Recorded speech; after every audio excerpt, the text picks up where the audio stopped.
Buen día, vaya va. Bueno, mi de Carlos, Maite dijo Rivero para Teave, Noelia, Guajarana y Peña.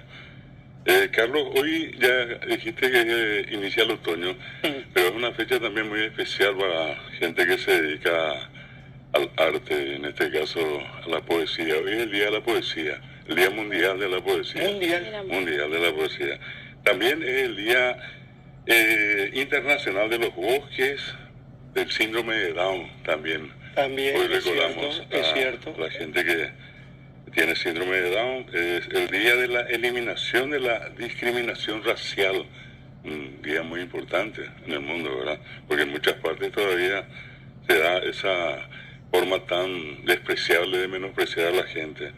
Día Internacional del Color, Día Mundial de la Marioneta, Día Mundial de los Glaciares, el tiramisú también tiene su día, sí, todos tienen su día de postre, sí. También el Día Internacional de la Fragancia, Día Internacional de la Cefalea de Racimos, que ya estuve averiguando un tipo de dolor de cabeza muy intenso. Y bueno, entre otras cosas, recordar estas efemérides, el nacimiento o el fallecimiento también de varias personas, entre ellas del locutor y poeta paraguayo Víctor Montófano, que por muchos años se dedicó a la radio de nuestro país. Él fallecía en 1973. Y de un músico, como pocos, el fallecimiento de don Emilio Bobadilla Cáceres en 1979. ¿Sí?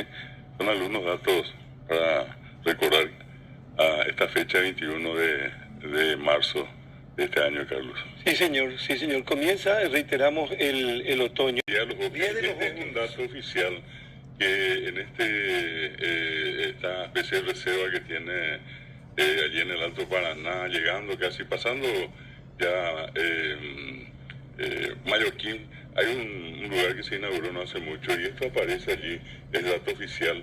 Dice que en 1945 habían 8 millones de hectáreas cubiertas de bosque y en el año 2005 esto se redujo a 1.100.000. Dice en la última parte, esto es 90% de pérdida en 70 años. O sea, se perdieron prácticamente todos los bosques. Lo que alguna vez fue el Caguazú, hoy está hecho una especie de ñupenó, Carlos. Ñupenó, esa cuestión, Día de los Bosques. Día de los Bosques. El 21 de marzo.